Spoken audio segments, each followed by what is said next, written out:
Shazad Sheikh, Motoring Middle East, and I'm here with the all-new 2016 Cadillac ATS-V. This is the saloon, which costs 265,000 dirhams.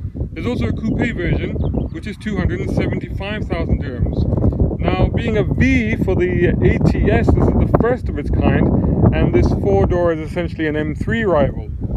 Check out the, I don't know if you can make it out in this video, it might be a bit dark, but check out the substantial splitter that it's got at the front there. It's all part of the carbon pack that is fitted to this car.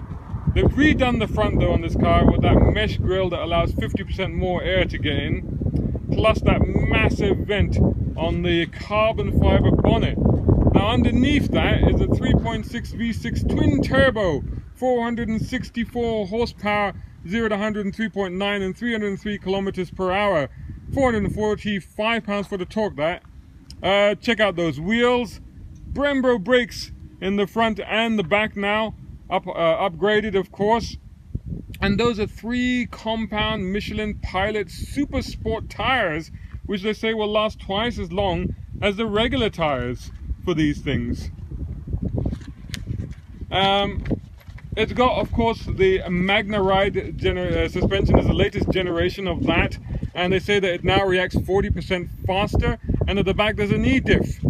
Plus, they've replaced the rubber bushes in the suspension with ball joints, and there's a shear panel underneath the front that all makes the car 25% stiffer. Well, I'm not going to do the usual with the boot and the saloon, the rear space, because we have seen this car before. It's been around for a while, so the best thing to do is to just get in and drive it. Let's do that.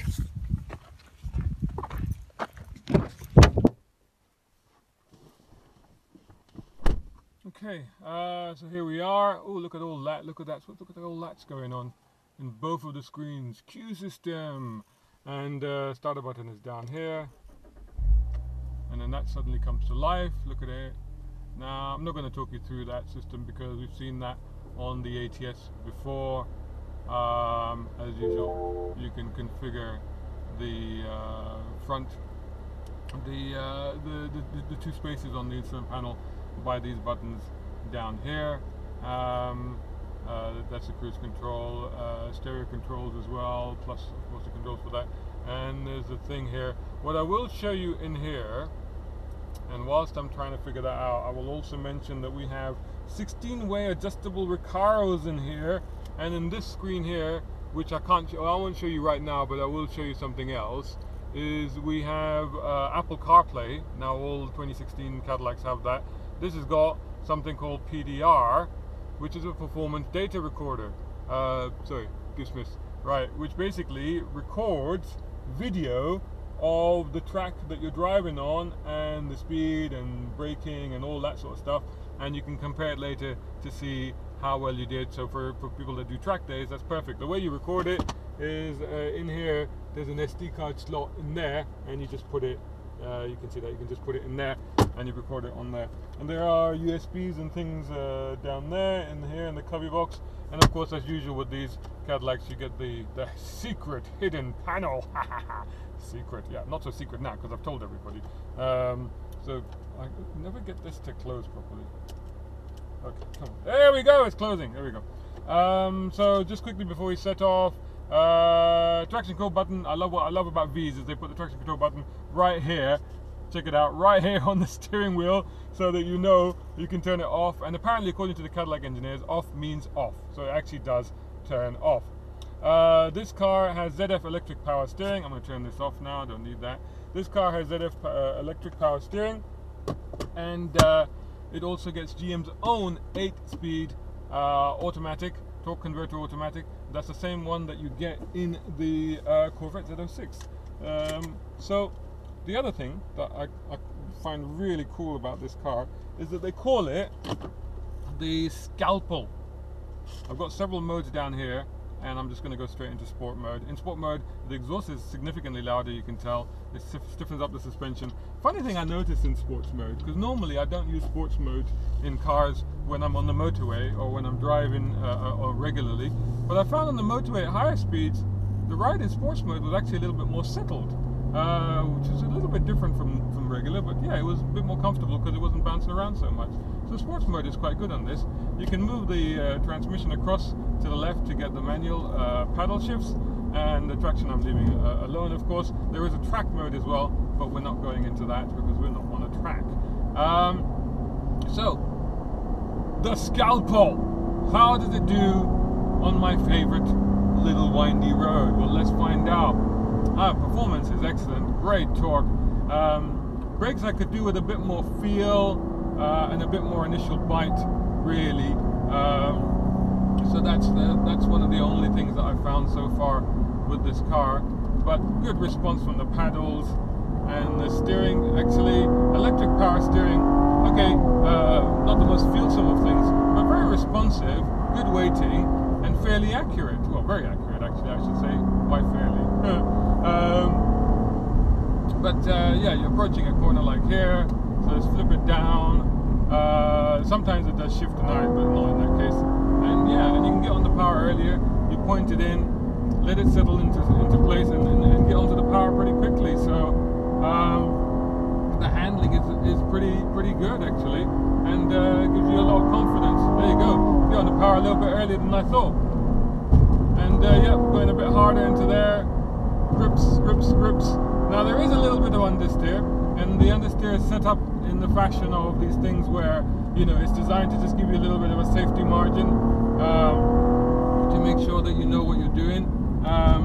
But yeah, it's not like, although, you know, we've got 464 horsepower, but there's no threat, at least not that I found, of the tail coming out on you all of a sudden or snapping round unexpectedly. Gives you understeer, and then you can control that with the throttle a little bit. So turning in here, for example, yeah, just pull off the throttle and it will suddenly tighten in. Again, through these S's, turning into, it's going downhill though, isn't it? So yeah, you can significantly feel it. Just pulled it in a little bit, so that's quite good. Or, you know, you just go through the understeer when you got a sweeper like that one, and you just use the power to get through the corner. But gosh, this is a Cadillac. Somebody pinch me. This is a Cadillac. They call it the Scalpel. I brought it to this little road, and it's fantastic. Ride is actually very good. I mean, well done to the Magna ride. Change the surface there, no issue at all. Yeah, let's get through this compression here. Wow! You know, you get a little bang and a little compression there, but nothing unsettled, no issue, no back braking or anything like that.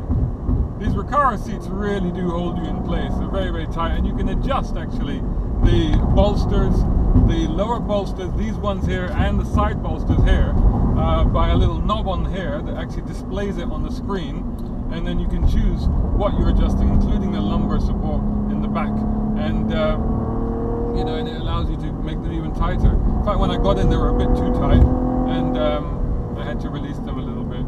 This car, I think, has done a bit of hard work, because, you know, there was a track event recently, and you can check out my earlier report on motoringme.com, and I think this was one of the cars there. So it's done a bit of heavy track work, which maybe could account for the brakes, I think, perhaps a little bit. So it'd be interesting to try another one that's a bit more fresher. So this one clearly has done some hard miles on it, but, you know, it feels solid, it feels tight, there's no issues, there's no problems. And, you know, like I said, I've been driving around town, no problem at all. I cruise down here on the motorway, very good, very adept at that. And now I brought it to this little road, put it into sports mode, switched it to paddles, and I'm having a whale of a time. Look at this. You know, and the sound, you know, with the sports mode, it sounds so much better. It sounds deeper and gruntier when you put it into the sports mode. But at the higher, it's at the higher revs that it really sounds joyous and fun and satisfying. Not a V8, of course, but yeah, not bad at all. I mean, just listen to it. It's great. So, thumbs up for the ATS-V. I like it. Would I consider it over an M3? Yeah, I probably would actually, especially because it'd be significantly more affordable, I should say. So yeah, I probably would. Full review on motoringme.com. Check it out there. Also, do go and look for us on social media if you're not already following us. We are on Twitter, Instagram, and we do a lot of stuff on Facebook.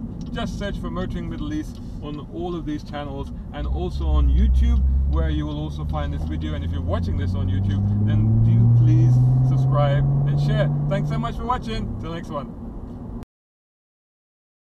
So this being Halloween week, I thought maybe a bit of Hamlet. And this is a mic test. Alas, poor Yorick. I knew him, Horatio. A man of infinite jest, of most excellent fancy. He hath borne me on his back 1,000 times. And now, how abhorred in my imagination it is. My gorge rises at it.